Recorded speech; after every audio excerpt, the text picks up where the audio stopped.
ꯑꯍꯥꯟꯕꯗ ꯍꯥꯏꯖꯅꯤꯡꯕꯗ ꯑꯍꯜ ꯂꯃꯟꯒꯤ ꯄꯥꯎꯔꯧꯈꯛ ꯍꯩꯅ ꯆꯦꯆꯥ ꯍꯥꯏꯅ ꯑꯉꯥꯡ ꯄꯤꯁꯛ ꯆꯠꯄꯗ ꯑꯩꯈꯣꯏꯅ ꯍꯥꯏ ꯑꯗꯣ ꯏꯆꯝ ꯆꯝꯅ ꯈꯜꯂꯤ ꯃꯗꯨ ꯌꯥꯝ ꯂꯨꯕ ꯋꯥꯅꯤ ꯍꯩꯅ चसी चेचा चेसन्ना चसी हाबनी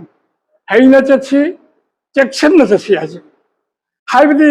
अगांग पिसक्तुना चटपा हईबदो हईनबा चेक्सन्ना चटपा अदुत नते छात्रसु हईना चकदबनी चेक्सन्ना चकदबनी युम पानबा मिसु हईना चकदबनी चेक्सन्ना चकदबनी अखोय हनुबसु तुरदी लोरे हईना चकदबनी चेक्सन्ना चकदबनी चटपत नते वाखल लोन पुनमक्से फजन चेक्सिन्ना निंथीना खंगना चटपा चुमी सिनी आलम की पावरी याम फजै अमना अखोय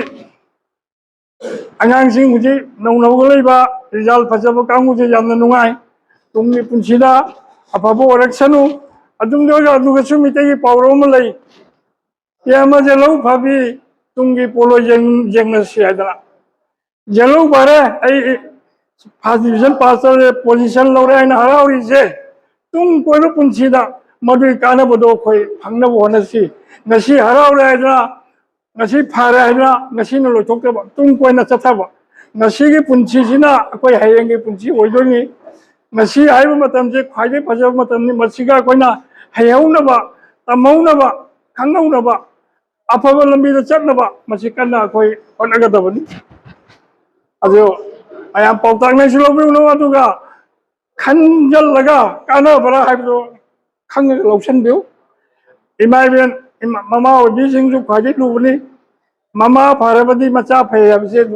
हाइनरबनि आंगांग सिंग सेंबिरिबा ममा सिंगुसु आइना मपाबो सिंगुसु आइना थागतचरी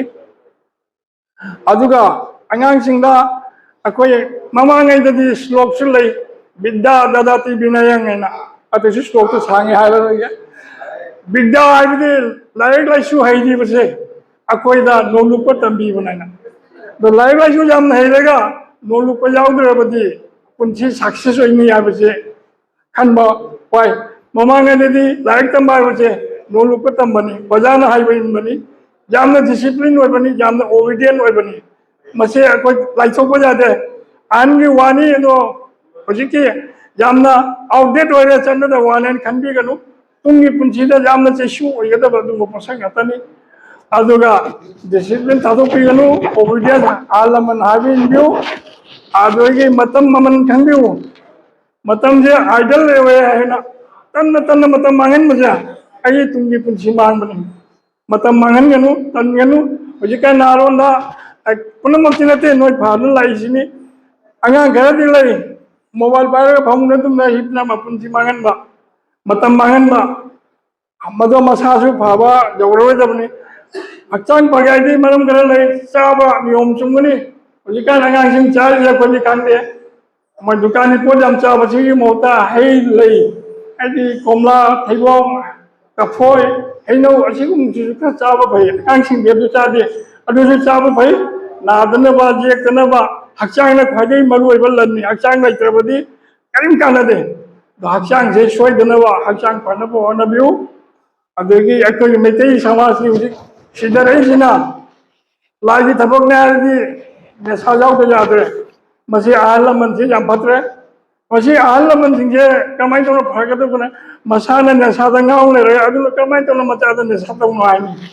बा कम अफब ताकनी लाइगी थबक निबो हायदी जुम संकारे दुम जावरे अंगांग चौमे दुम जावरे लुहोंगे लुहोंग नुमितगी अंगांग दुमांगन बावरे लुहोंगे मी लुहोंग पार्टी ने तर पार्टी पे अलि पुसलनी दमान दुजु दुम हैरन दुजु दुम हैरे मदे नुमितगी मांग बावरे असिना चिंबा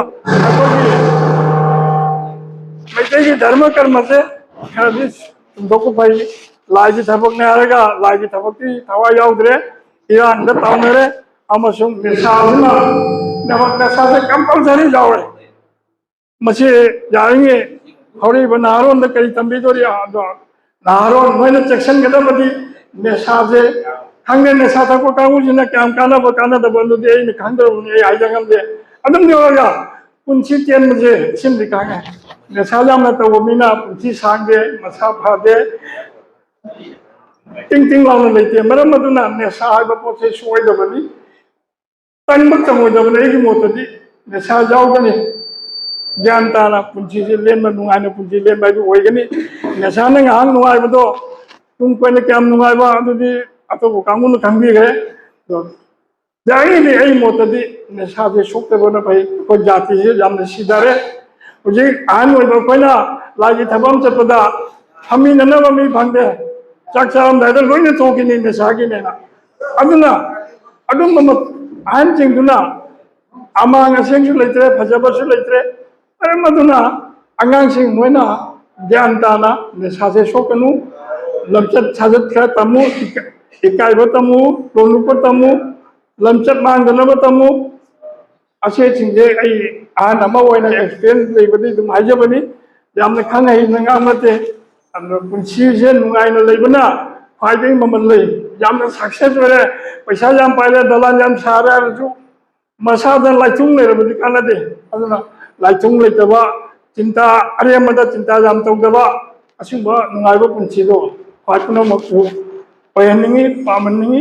समाजसु अफबा समाजम ओयहनिंगी मरम अदुना फाइपुनो मंगना अंगांसिंग चिंबा पुनो समाज केसु खरा खंदना आई त खनबा नतबा समाज केसु चाखनबा से खरा खल्लगा थबक तौमिनसी असे हारगा हाइजबा खरा से बता के दुम लोसन जरगे थैंक यू